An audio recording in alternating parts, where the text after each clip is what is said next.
It's well past nightfall on a remote hillside when a policeman's shovel hits something solid beneath the moist earth. They've been digging for hours in this bushy area beyond the quiet village of Buckley's. A tip led them here, the last hope of finding 17-year-old Leanna Napoleon, missing for 5 long weeks. Gently they brush aside dirt and roots until a stripe of blue and white fabric emerges. It's a Basseterre high school uniform. Moments later, the beam of light falls on what looks like an arm, wrapped in a once white sheet. They have found her. The missing girl's body, bound and buried in a shallow grave, lies before them.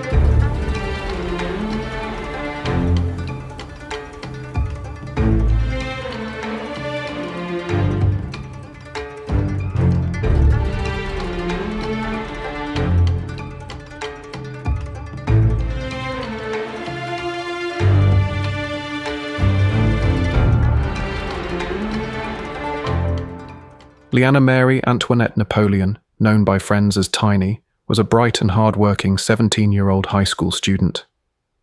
In the spring of 2017, Leanna was in 5th form, her senior year, at Basseterre High School on the island of St. Kitts and Nevis.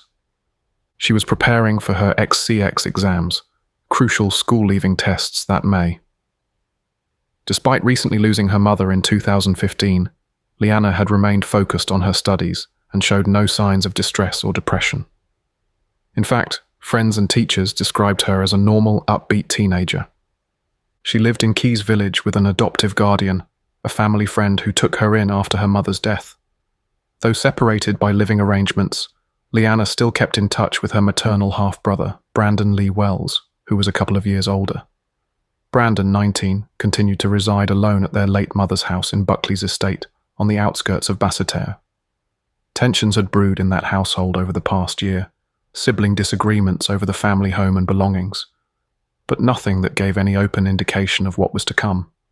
Monday, May 8th, 2017 was the first day of XCX exams, and Leanna arrived at Clarence Fitzroy Bryant College in the capital city to sit her electronic document preparation and management exam.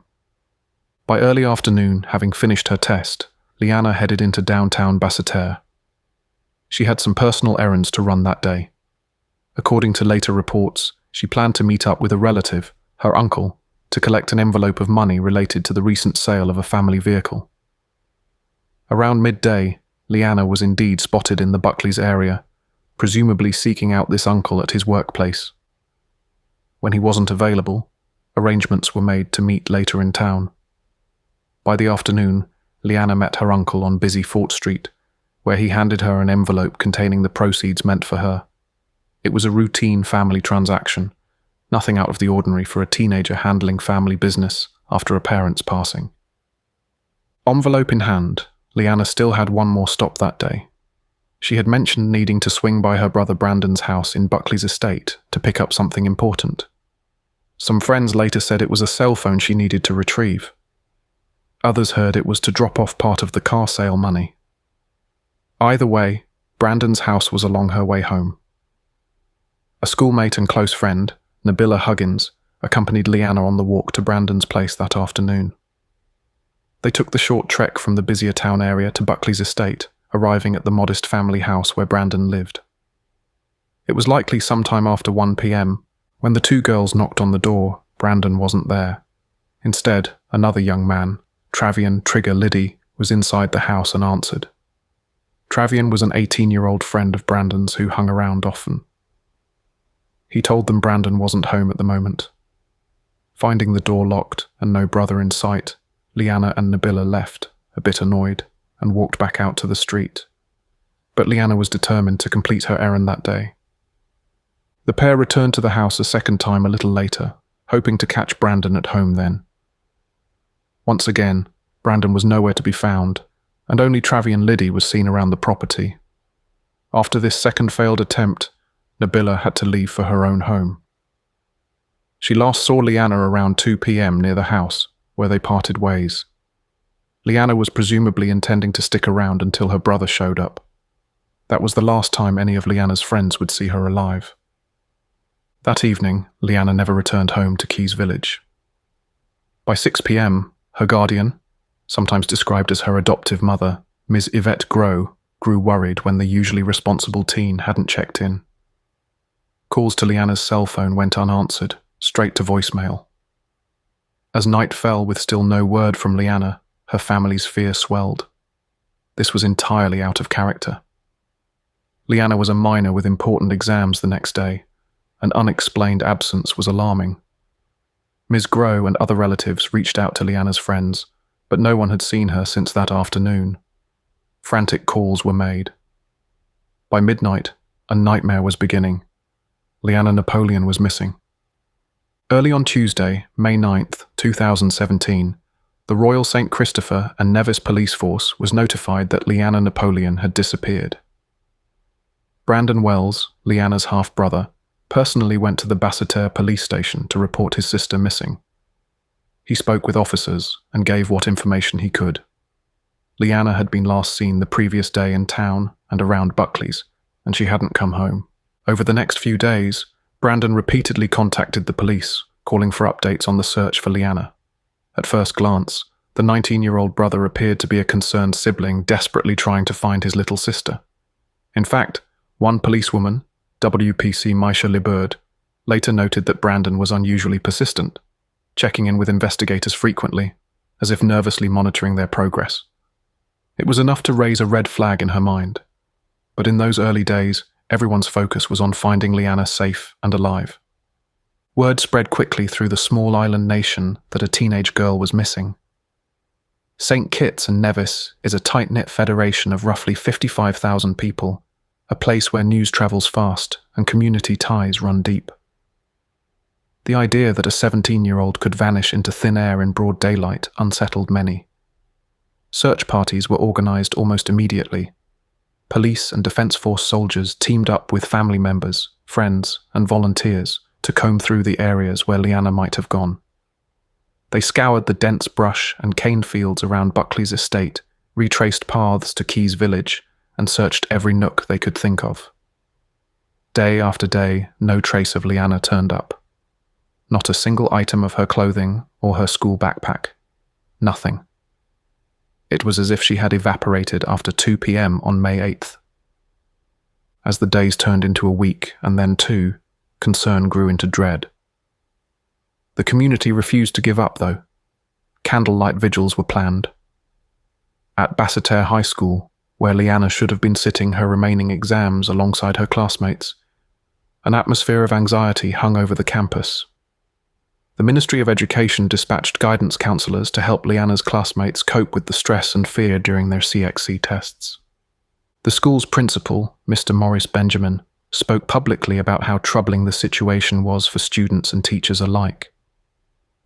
"We prayed for her and have asked all students to keep Leanna in their prayers," he said at an emotional press conference, urging anyone who knew something to come forward. Leanna's best friend was reportedly distraught, and many teens struggled to concentrate on exams while their friend's fate was unknown. The principal also lamented that the old adage, "It takes a village to raise a child," seemed to be fading, implying that if people had been more watchful or willing to intervene, a tragedy might have been averted. It was a poignant reflection of the community soul-searching that was happening as the mystery dragged on. Local media kept Leanna's story in the headlines. Appeals for information were broadcast on radio and printed in newspapers. Even the political leaders joined the call. On May 16th, former Prime Minister Dr. Denzil Douglas used his weekly radio program to deliver a heartfelt plea directly addressing Leanna, as if hoping she might hear it somehow. "Please, for God's sake, go home," Douglas implored. "Your family members are deeply troubled, and the citizens of St. Kitts and Nevis are concerned about your safety." He also spoke to any who might be responsible for her disappearance. "If she is no longer of this world, please bring some information to the family or the police so there can be some closure." It was a rare public appeal that acknowledged aloud the worst fear, that Leanna might have met a violent end. Yet, even as he voiced it, everyone was clinging to hope that the teen could still be found alive. By late May, there were rumors swirling around the case. On such a small island, speculation was inevitable. One persistent rumor claimed Leanna had last been seen with an uncle on the day she vanished.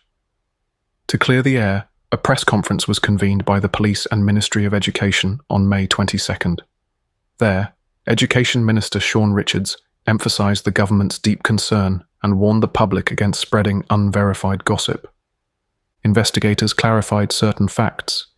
Yes, Leanna had met an uncle on May 8th in Basseterre, but that was earlier in the day, and police had confirmed that the uncle was not involved in her disappearance. In truth, according to Sergeant Lindita Powell of the Special Victims Unit, the last confirmed person to see Leanna that afternoon was her own half-brother, Brandon. This disclosure subtly shifted suspicion close to home. Still, at that point, Brandon had not been formally accused of anything. He continued to present himself as a worried brother, cooperating with the search. Behind the scenes, however, police were indeed casting an uneasy eye on Brandon Wells. WPC Libbard's suspicions about his behaviour led investigators to bring Brandon in for questioning on May 12th, just 4 days after Leanna went missing.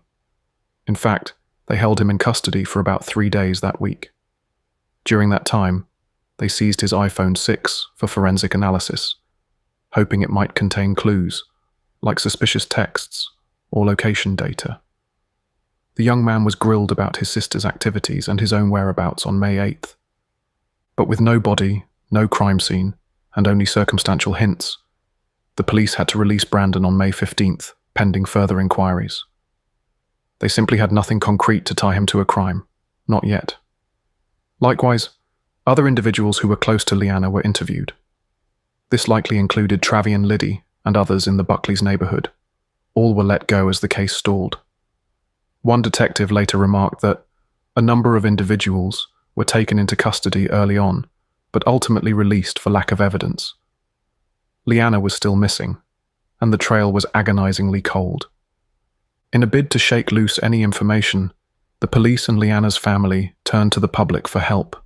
On May 17th, the government announced a reward of 25,000 East Caribbean dollars, about 9,300 USD, for any tip that could lead to Leanna's safe return.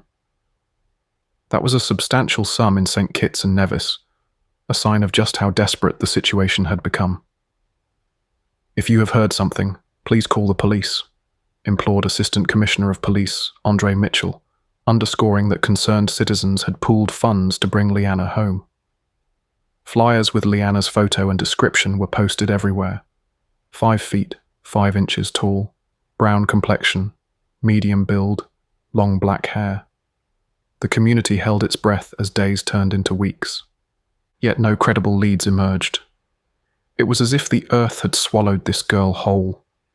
By early June 2017, more than 4 weeks had passed without a trace.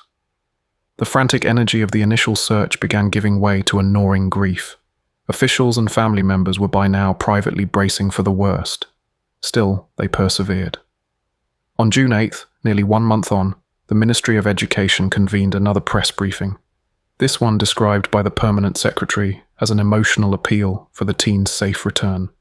Principal Benjamin spoke again, voice cracking, urging, "Please, anyone knowing anything about Leanna, inform the police."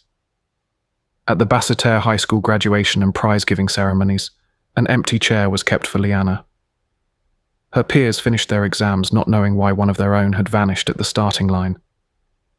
Then, in mid-June, just when hope was nearly lost, a breakthrough came from a most unexpected source. A young man stepped forward, someone who had been keeping a terrible secret. His name was Udanja Junior Edmeade.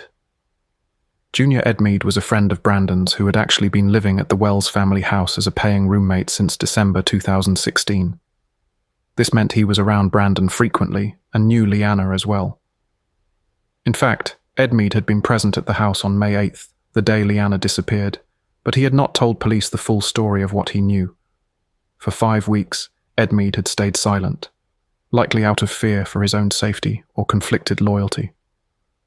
But by June 14th, with the search intensifying and his conscience burdened, Junior Edmeade decided to talk. That day, Edmeade led a team of police officers to a secluded, overgrown area in the Buckley's region known as a Levis Mountain.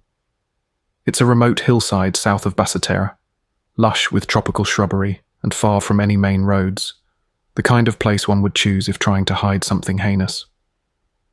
Edmead guided officers to a spot where the ground looked disturbed. When investigators began to dig, it didn't take long to find what Edmead had promised was there: human remains. About 4 feet down, they uncovered the partially decomposed body of a young female, still clad in a blue Basseterre high school uniform and wrapped in a striped bedsheet. The scene was documented with photographs as officers carefully extracted the remains. The body was then transported under police escort to a local funeral home. Later that night, Leanna's guardian, Miss Grow, was brought in to identify the body. One can hardly imagine the anguish of that moment. At the funeral home, she was shown the remains and the clothing.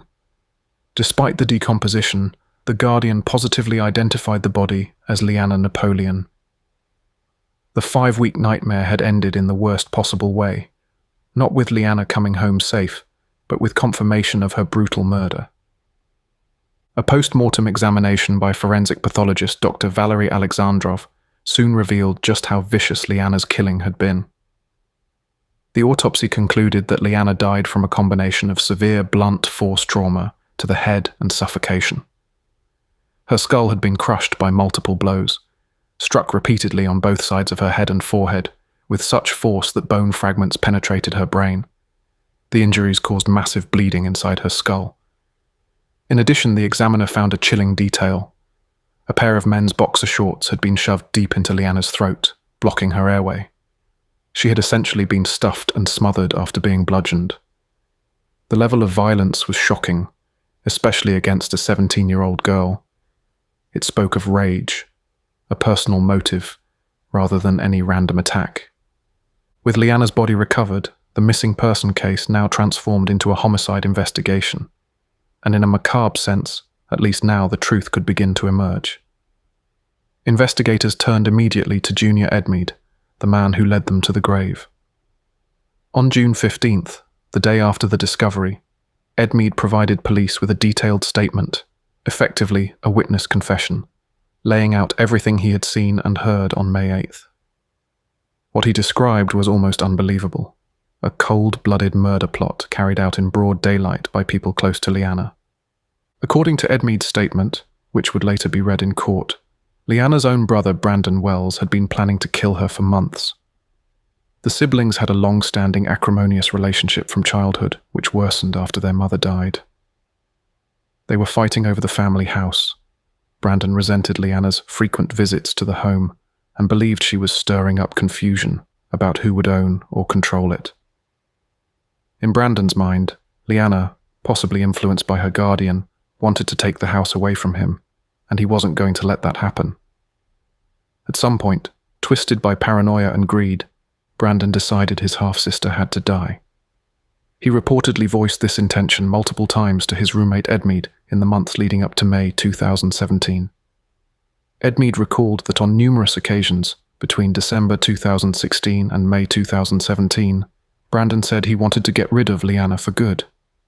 Edmead always brushed it off or tried to dissuade him, but Brandon's hatred only festered. The day of murder, May 8th, began with a chilling declaration. Edmead recounted that on that Monday morning, as Leanna headed off for her exam, Brandon told him flat out, "I will kill her today." Edmead thought, or hoped, it was bluster and tried to talk him out of such madness. But Brandon was resolute.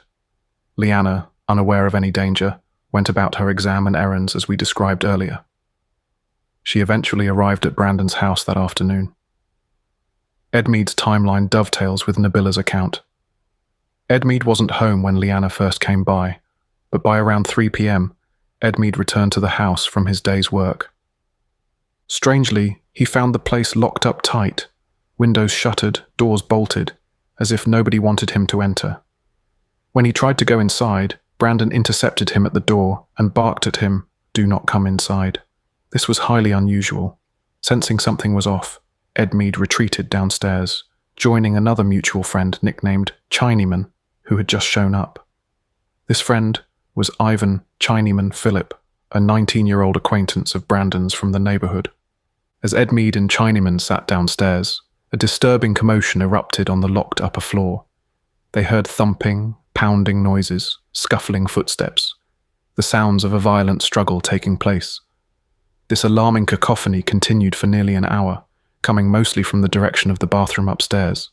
At one point, Edmeade could distinctly make out the sound of a female voice gasping and choking, which sent a chill through him. He crept closer to the base of the stairway, trying to discern what was happening. It was then that Brandon suddenly emerged from the upper floor, closing the door behind him, and hurried down to Edmeade. His clothes may have been disheveled or stained. One can imagine Edmeade's eyes widening at Brandon's appearance. Brandon was in a rush and on a mission. He told Edmeade to go buy cleaning supplies and a mop immediately. There was an intensity in his voice that brooked no argument. Edmeade understood in that moment what must have transpired. Brandon had done the unthinkable upstairs. Following instructions, Edmeade grabbed the keys to a vehicle that Brandon had earlier borrowed from a friend and drove to a nearby Value Mart grocery store. He purchased bleach, cleaning agents, and a mop, items that ominously signaled a crime scene cleanup in progress. When Edmeade returned to the house with these supplies, he found Brandon and Travian Liddy still inside. Through the open door, Edmeade glimpsed a shocking sight. He saw Travian in the house, and in the bathroom area there was blood. Lying on the bathroom floor, he later recounted, was Leanna's limp body, apparently lifeless. It's unclear if Edmeade stepped inside at all, but he handed over the cleaning items at the doorway. At that point, Brandon and Travian took charge. They had murdered Leanna, and now needed to dispose of evidence, and the body. With dusk approaching on May 8th, Brandon told his two companions they needed to find a place to hide Leanna's remains. He decided on going to the mountain, the remote Olives mountain area, to bury Tiny, using Leanna's nickname. Edmeade and Chinaman Ivan Phillip helped as directed. The gruesome task unfolded methodically. Brandon and Travian wrapped Leanna's body in large white garbage bags, and then in a bedsheet. Brandon fetched a length of rope to tie the sheet securely around her. They also gathered a shovel. Brandon then ordered Edmeade to bring the car around.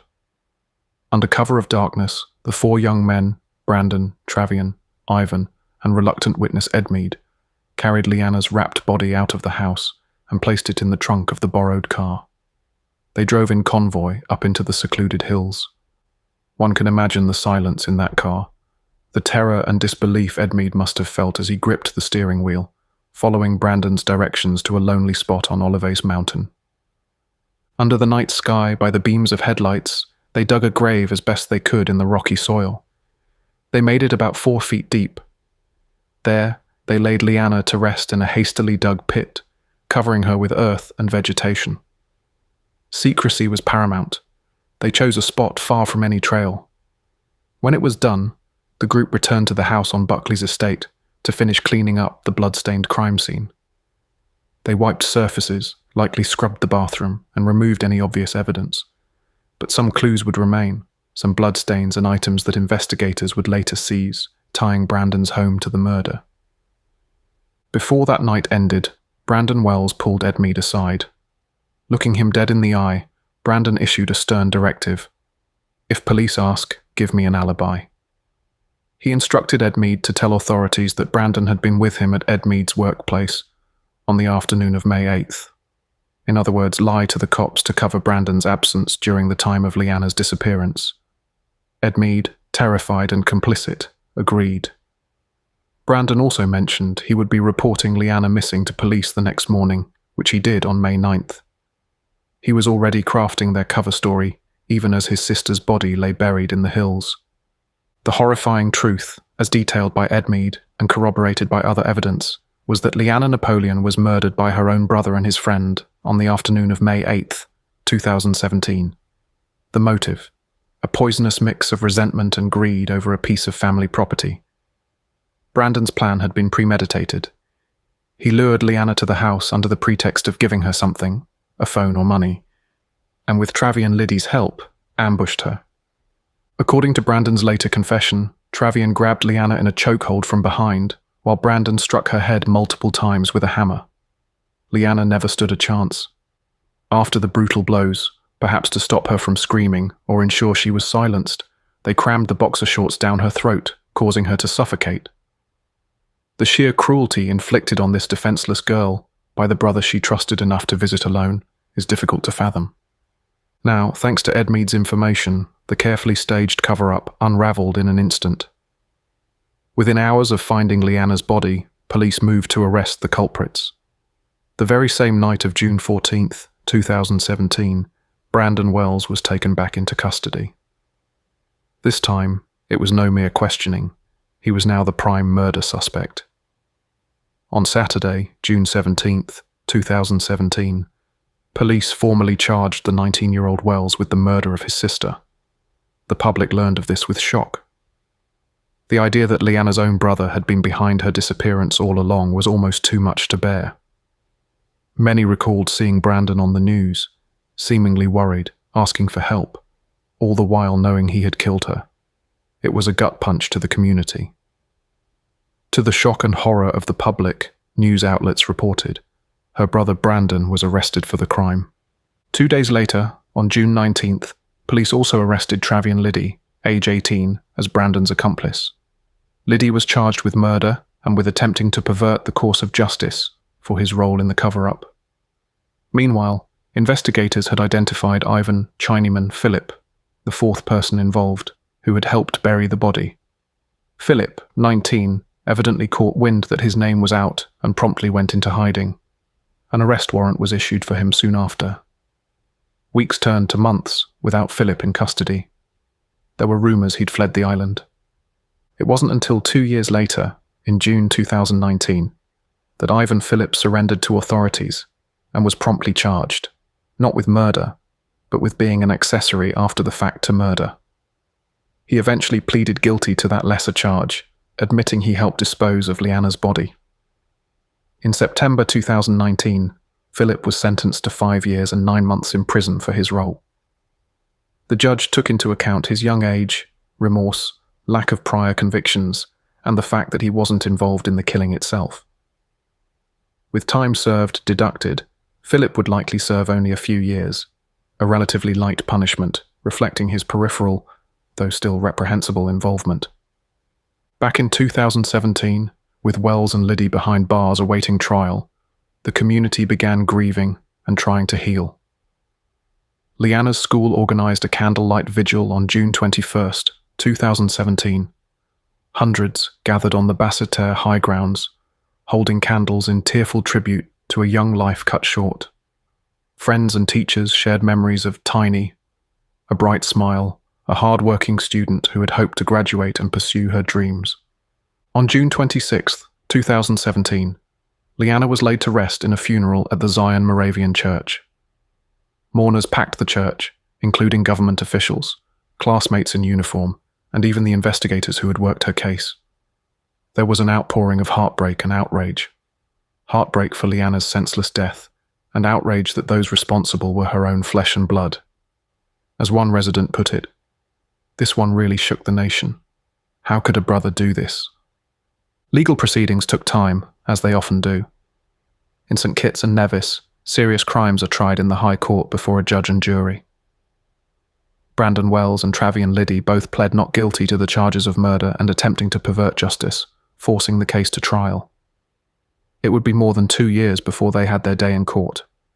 Finally, in the fall of 2019, the trial, the Director of Public Prosecutions versus Brandon Lee Wells and Travian Liddy, commenced. Justice Trevor Ward, QC, presided over the case, and a 12-member jury was empanelled. The prosecution was led by Valston Graham, the Director of Public Prosecutions, with Teshawn Vasquez assisting. The defendants had their own attorneys, veteran lawyer Chesley Hamilton for Wells, and Natasha Gray, with Mikhail Charles, for Liddy. It was poised to be one of the most high-profile trials in recent memory on the island, given the sensational family dynamics and brutality involved. The trial opened on September 30th, 2019, and lasted about 2 weeks. During that time, the jury was presented with a range of evidence that painstakingly reconstructed the events surrounding Leanna's death. Key witnesses took the stand. Among them was WPC Maisha Liebird, who recounted Brandon's odd behaviour during the missing person investigation, including his repeated check-ins that raised her suspicions. Friends of Leanna likely testified about seeing her on May 8th, such as Nabila Huggins, describing how she accompanied Leanna to Brandon's house and last saw her at 2 p.m. Crucially, the jury heard from forensic officers who searched Brandon's house after the arrests. They testified that they found telling items, for example, pillowcases, that matched the patterned sheet in which Leanna's body was found, and a box of large garbage bags identical to the ones wrapping her body. Even without DNA or blood evidence, 5 weeks in the elements likely degraded most forensic traces. These matching items were damning. They directly linked the burial wrappings to materials in Brandon's home. The pathologist, Dr. Alexandrov, likely presented the autopsy findings, detailing the hammer blows and suffocation that caused Leanna's death. Though gruesome, this testimony highlighted the ferocity of the attack and helped establish intent to kill, critical for a murder conviction. Perhaps the most compelling evidence, however, came from the defendants' own words, their confessions and statements given under caution. Police officers testified that after Leanna's body was found in June 2017, a remorseful Brandon Wells broke down and confessed while in custody. They had brought in Major Roxroy Campbell, a Salvation Army minister and volunteer probation officer, to witness the interrogation, hoping his presence might encourage honesty. In that session, Brandon verbally admitted, though he refused to sign a written statement, that he had indeed harbored hatred toward his half-sister for years. He told officers that after their mother died, the feud over the house drove him to plan Leanna's murder. According to the officers, Brandon calmly described how he executed the plan. He said Leanna had come to his home to get an iPhone, and while she was there, Travian Liddy suddenly grabbed her from behind in a chokehold, and Brandon then struck her head with a hammer 5 times. He admitted they wrapped up her body and buried her in the mountains with help from the others. The motive, he conceded, was that he felt Leanna wanted to take control of the house, and he had to stop her. This oral confession, though unsigned, was recounted in court by the police witnesses. The jury also learned of Travian Liddy's statement. Unlike Brandon, Travian actually wrote out a statement himself on June 19, 2017, in the presence of Major Campbell and police. In it, Travian admitted being present during the killing and helping after, but he downplayed his role. He claimed that when he arrived at the house, he found Leanna already dead on the floor. He said he left briefly to buy cigarettes, an odd choice amidst chaos, and returned to assist Brandon with cleaning and disposing of the body. Travian asserted he only participated because Brandon threatened to kill him if he didn't. Essentially, he painted himself as a reluctant accomplice acting under duress and not an active murderer. This self-serving account conflicted with Brandon's version, where Travian was the one restraining Leanna during the murder, but it still placed Travian squarely at the scene and involved in the cover-up. But what about the man who wasn't in the courtroom? Junior Edmeade, the star witness, was nowhere to be found when the trial rolled around. In a startling twist, Edmeade had left the country in July 2017, just a month after leading police to the body. By 2019, he was not available to testify in person. Perhaps he fled out of fear of retribution, or simply chose to start anew elsewhere after revealing the truth. As a result, the prosecution had to rely on Edmeade's deposition, the sworn statement he gave to police, as evidence. In court, Edmeade's statement was read aloud to the jury in lieu of live testimony. This was a delicate matter, since the defense couldn't cross-examine Edmeade to probe for inconsistencies. The judge instructed the jury to approach such unchallenged evidence with caution. Nevertheless, Edmeade's statement was detailed and devastating. He confirmed everything. Brandon's months of threats, the choking and hammer blows he overheard, the errand for cleaning supplies, the burial trip, the planned alibi, all of it. Edmeade's account aligned perfectly with the physical evidence and the defendant's own admissions, lending it great credibility.